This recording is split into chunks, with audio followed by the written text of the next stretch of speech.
that coming. Here we go, Hobie BOS Tournament of Champions, Caddo Lake Day 2. I was sitting in 6th place after Day 1. If you haven't seen Day 1, that is linked down below. I was sharing a spot with a guy named Brian Nelly, who was sitting in 2nd place. So you're going to see him and I kind of back and forth, talking a little bit, fishing around each other, but that is normal. We already worked it out previously. Day 2 was also the opening day of duck season, and Caddo had some ducks around, so made things a little bit interesting.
We back. Good one? He's all right. I think it's gonna happen, man. Yeah, that's encouraging, man.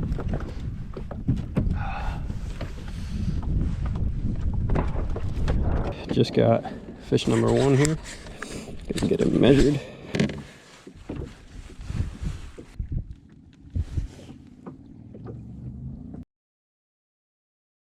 So I'm in the same area as the day before. I am sitting a little further down the stretch from where Brian is on the what I would call the secondary area, maybe kind of a place where I'm trying to pick off the scraps because I've kind of let him have the better of the spot, like from day 1, because he got there first on the first day, and you know he did really well. He outfished me, so I'm like, hey man, that's all you start on the good stuff. So right over my shoulder, he's absolutely wrecking them. Luckily, it was so windy I couldn't really tell, but every now and then I'd turn around and look, and he was usually dealing with a fish. But pretty much what I'm doing, I'm fan casting a chatterbait around on this patchy hydrilla flat. You can recognize that cypress tree point off to my left. This is the area that I caught that pretty nice one the day before, if you've seen the other video.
There we go, number 2. I don't even know if y'all can really see me, but swimming worm. Okay, there he is, fish number 2. Going back.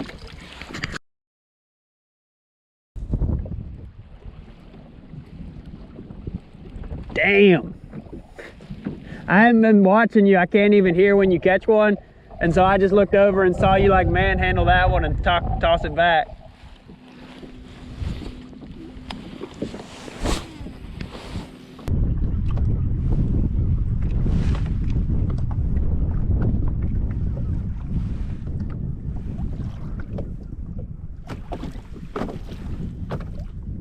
Earlier in this video, you saw me get that topwater out and have it ready, hanging off the rod tip, just so anytime a fish would come up chasing a shad, I'd be able to instantly grab that rod and fire a cast out there. You're actually going to be able to hear when this fish comes up. You won't be able to see it, but it's extremely close to the kayak, and I have to make a really short cast at it, which does not usually work out. and you'll just have to see what happens. This was pretty wild.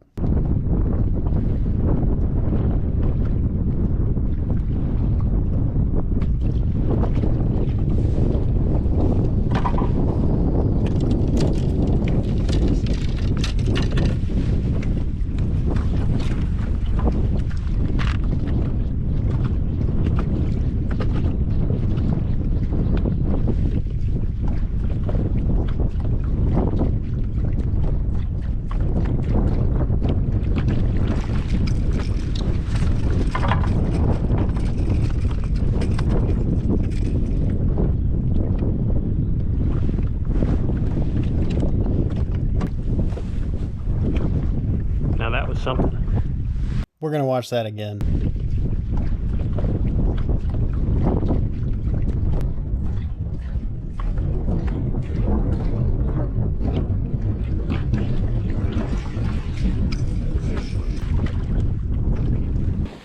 Just got that one, another keeper.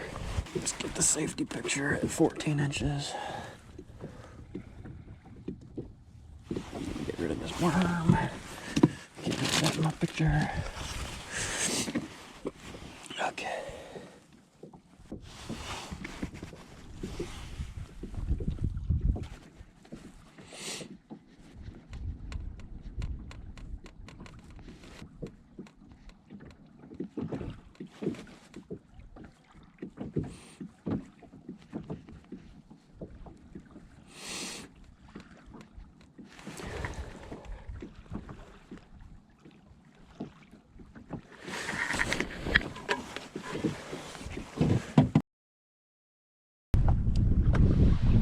How big was he, Brian?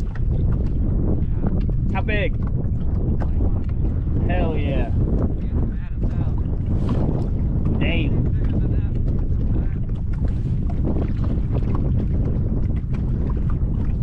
Now, I am a pretty horrible grass fisherman, but this tournament was forcing me to be a grass fisherman. I had a really good area, and all I knew to do was to sit tight right where I had those fish and change baits. So what I was doing here, I was digging out a pack of belly-weighted swim bait hooks, and I put a 4.5 inch swim bait on that hook to reel it through the grass. I really hate using an EWG style hook, but you don't really have a choice when you're reeling it through the grass.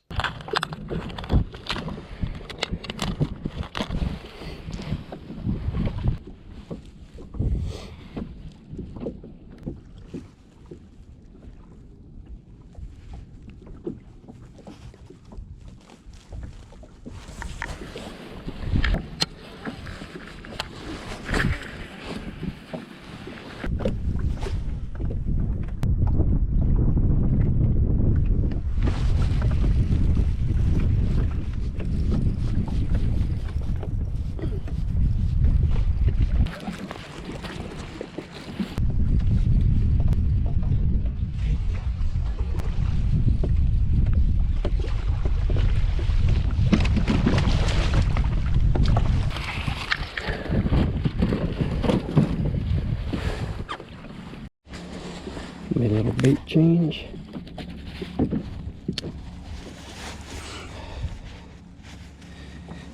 To that guy right there. Good one.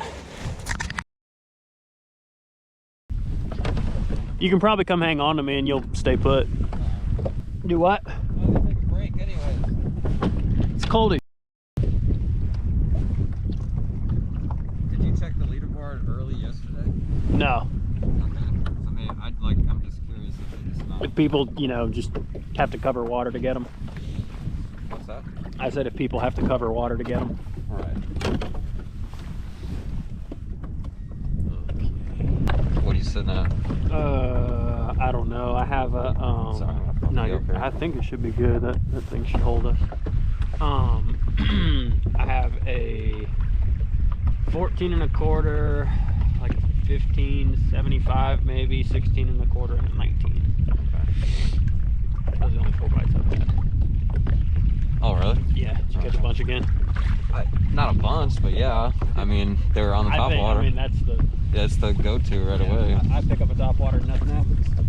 I did catch one on top. He came up. Remember how I told you the only time they come up, they're like too close for me to... Here, I'll just grab cookie, man. I need to run off. Okay, we just got number 5 on the day.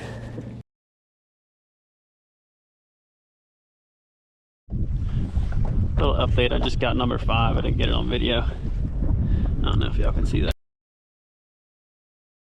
So I think it took me 2.5 hours to finally get that 5th fish. Brian, meanwhile, had mid-90s. I think he had 95 or 96 inches at this point. He was just, you know, on the better area within this spot, which, you know, it was his. But once he got done and moved on and the morning flurry kind of died down, I worked my way through that stretch to see if I could pick off a couple more.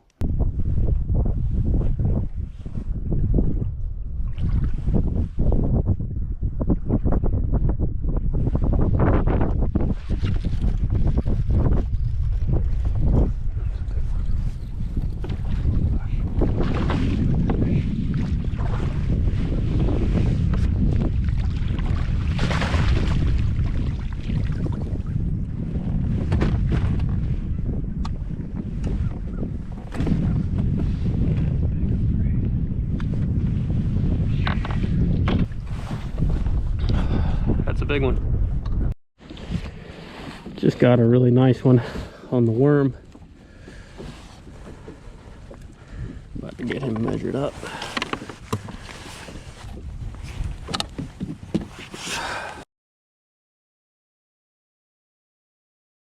So this is pretty interesting. There was a break out on the end of this flat we were fishing, and I picked up a 6-inch glide bait. It's made by Fish Everything. It's the paperweight, kind of a hard bait to come across, but I kind of know the guy that makes them, and I annoyed him enough that he sent me one. I decided to line up and throw this bait down that edge because I know it's a really good way to trick big fish, especially fish that are eating shad. They were schooling on this spot, and they're smart because they get fished for a lot, and there's just so much real food. But this is what happened.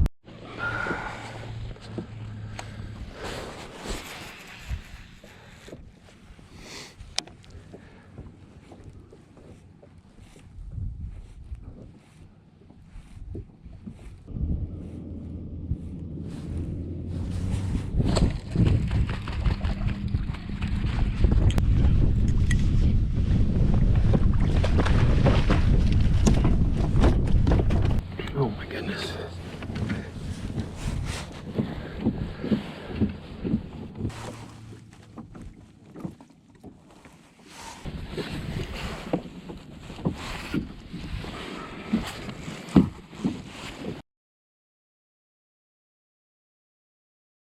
Putting this clip in here for 2 reasons.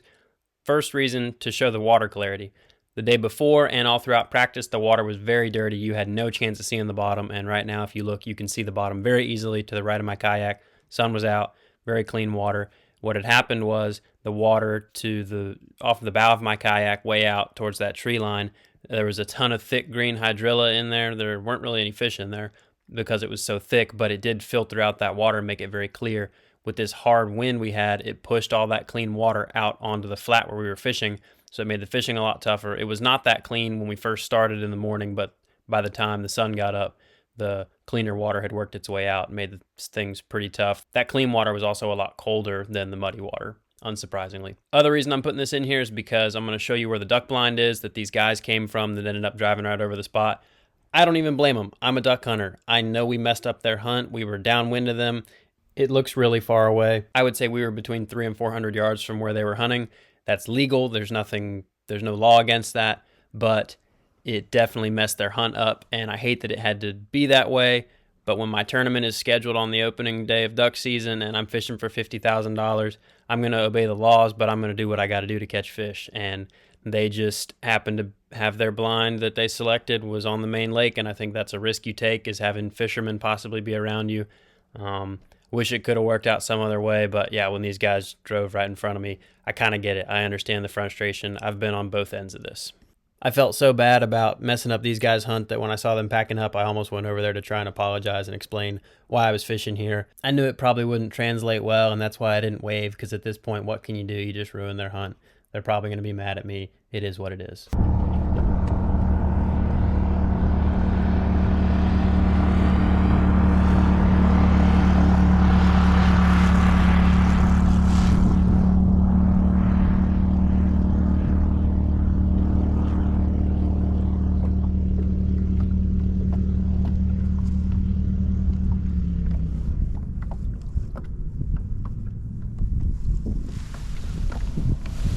kind of had that coming.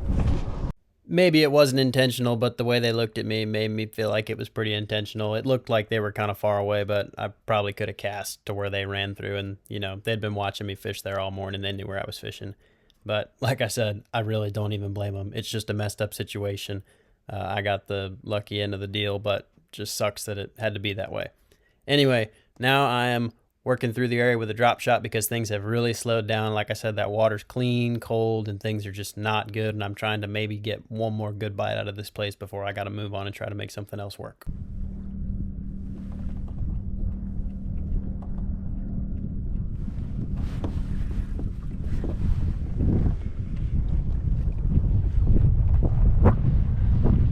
Don't know why I lost that fish. I hit that fish hard. I had a 2/0 straight shank hook on there.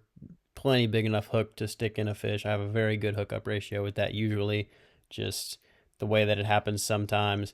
And unfortunately, looking back on things, that fish was probably worth a few $1,000s at the end of this thing. I don't know how many, but it was an expensive one.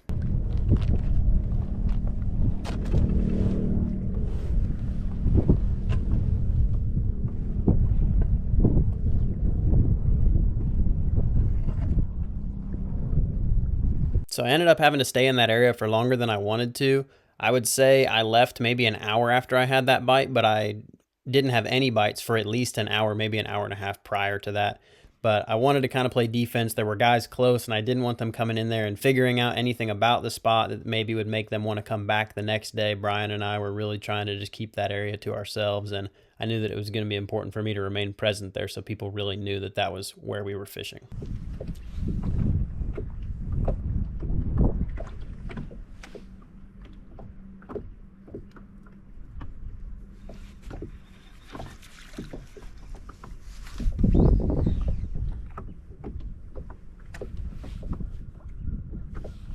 I punched around a little bit to try to get a big bite. I caught a big one doing it in practice.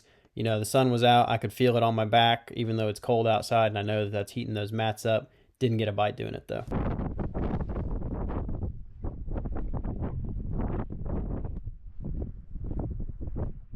What you're seeing me do now is drop shotting some isolated cypress trees. In this particular bay, this was the deepest water around, 6 or 7 feet deep on these isolated trees out in the middle, and I knew that with the combination of the grass being sprayed around the banks and this cold weather, these fish were going to probably push out and potentially set up on one of these trees, but also probably not be in the best mood given the conditions, so I was throwing a drop shot.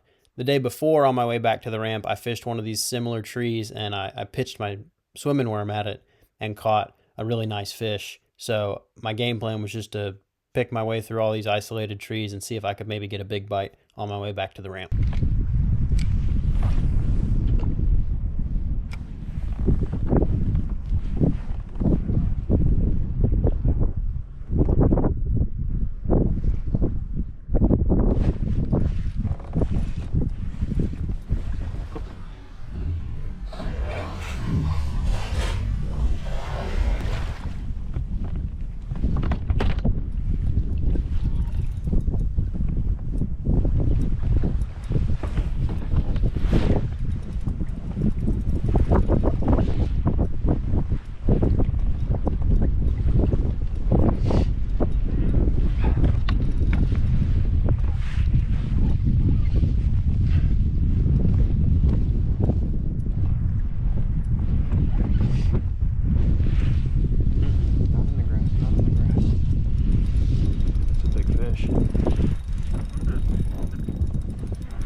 No grass.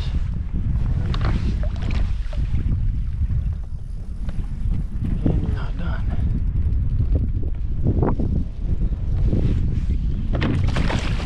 Come here.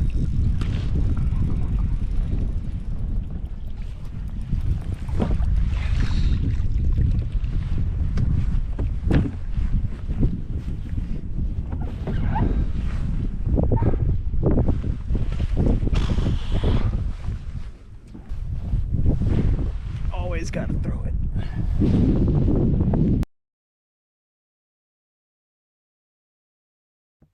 I thought that fish looked a lot bigger when it first jumped than when it came into the net. I assume that y'all probably think the same thing. It was a nice fish, you know, probably weighed close to 5 pounds, but 19.5 inches. Really, really thick fish, nice belly on it. Pulled really hard, way harder than all the other ones I'd caught.